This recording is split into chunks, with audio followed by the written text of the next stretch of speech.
بسم اللہ الرحمن الرحیم۔ السلام علیکم ورحمۃ اللہ۔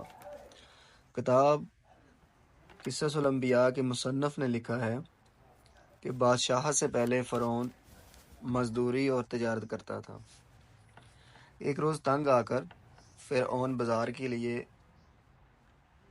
گیا تو فرعون اور حامان دونوں کی ملاقات بازار میں ہو گئی، تو یہ ملاقات دوستی میں بدل گئی۔ چنانچہ دونوں ملعون مصر شہر میں آئے اور وہ ایام خربوز کے تھے۔ تو ایک خربوزے والے نے ان دونوں سے کہا کہ بھائی ایسا کرو، تم دونوں ہمارے یہاں خربوزے بازار لے جاؤ اور وہاں جا کر فروخت کرو، اور جب یہ مال میرا تم لوگ فروخت کرو گے تو پھر ہم تم دونوں کو کھانا کھانے کے لیے دیں گے۔ یہ سن کر فرعون نے حامان سے کہا کہ تم ایسا کرو، تم یہیں رہو اور میں یہ مال خربوزے لے کر بازار جاتا ہوں۔ چنانچہ ایسا ہی کیا گیا۔ فرعون خربوزے لے کر بیچنے کے لیے شہر لے گیا اور دکانداروں سے اس نے کہا، ہم تو سودا ادھار خریدتے ہیں اور نقد میں پھل و ترکاری نہیں خریدتے، اور جس کی جو قیمت ہوتی ہے اس کو اپنا مال فروخت کر کے بعد میں دے ڈالتے ہیں۔ ہمارے شہر کا تو یہی دستور ہے۔ فرعون کچھ دیر سوچتا رہا اور پھر خربوزے اسی وعدے پر بیچ کر واپس اسی جگہ آ گیا، اور مالک خربوزے سے جا کر کہا کہ یہ کام اچھا نہیں ہے۔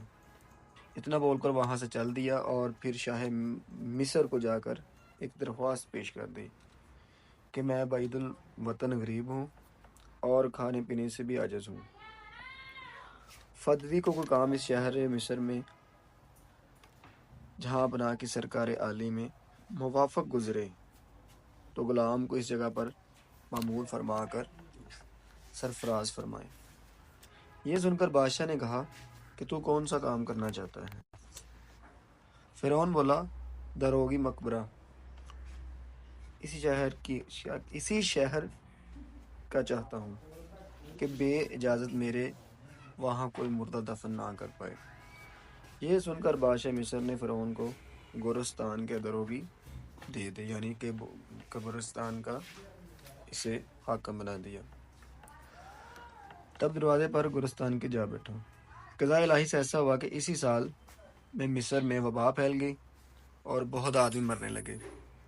فرعون نے جب یہ دیکھا تو اس نے ہر ایک لاش کے وارثوں سے ایک ایک درہم سونے کا لینا شروع کر دیا۔ اس طریقے سے تھوڑے ہی دنوں میں اس کے پاس بہت سا روپیہ جمع ہو گیا، اور پھر اس روپے سے مقربان بادشاہ کو دے کر تمام شہر کی دروگی لے لی، اور شاہ مصر اپنے جہل سے اس کو پیار کرتا اور خلعت بھی دیتا۔ اتفاقاً قضاء الہی سے وزیر مصر مر گیا۔ اس کے بعد فرعون ہی کو بادشاہ مصر نے اپنا وزیر مقرر کر دیا۔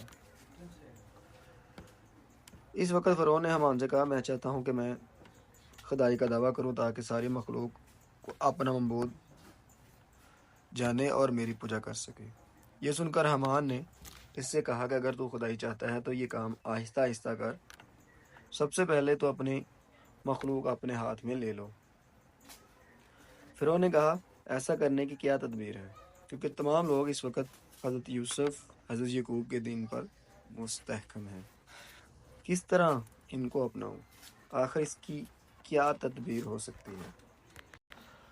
فرعون کا چلاکی سے دو لوگوں کے دلوں میں اپنی محبت بڑھانا۔ حامان اس کی بات سن کر کچھ دیر سوچتا رہا، پھر یہ تدبیر ٹھہری کہ بادشاہ مصر سے درخواست کر کہ میں چاہتا ہوں 1 برس تک مصر کی رعیت کے واسطے خزانے سے مفت فرمائشیں پوری کی جائیں، اور میں اپنی طرف سے سرکاری خزانہ میں 1 سال کا جو کچھ خرچ ہوگا دوں گا۔ بادشاہ نے کہا یہ میں نہیں چاہتا کہ تمہارا نقصان ہو اور میرا نفع ہو۔ اچھا میں اجازت دیتا ہوں کہ اس سال مصر کی عوام سے ٹیکس نہ وصول کیا جائے۔ فرعون نے جواب دیا کہ نہیں، میں نہیں چاہتا کہ سرکار عالی کا خزانہ کسی طرح کم ہو جائے۔ پاس بادشاہ نے دان اور کام فہم تھا۔ فرعون کی خاطر عوام سے 1 سال کا خزانہ لیا اور کہا کہ میں اپنے دل کی مراد پوری کروں۔ تب فرعون نے اپنے دیوان اور خزانچیوں کو بلا کر پوچھا کہ مصر کا خزانہ رعیتوں سے کتنا وصول ہوتا ہے، اور وہ سب بولے کہ اتنا ہوتا ہے۔ پس فرعون نے اس قدر روپیہ اپنی طرف سے حامان کے ہاتھ بادشاہ کے سرکار میں داخل کر دیا، اور اس کے بعد پورے شہر میں منادی کرا دی کہ اس سال خزانہ رعیتوں پر معاف کیا جائے گا، اور ہم اپنی طرف سے خزانہ بادشاہ کے سرکار میں داخل کر دیا ہے، اور مزید 200 برس کی معافی کے واسطے بھی ہم نے سرکار عالی میں عرض کی، جو قبول بھی ہوئی ہے۔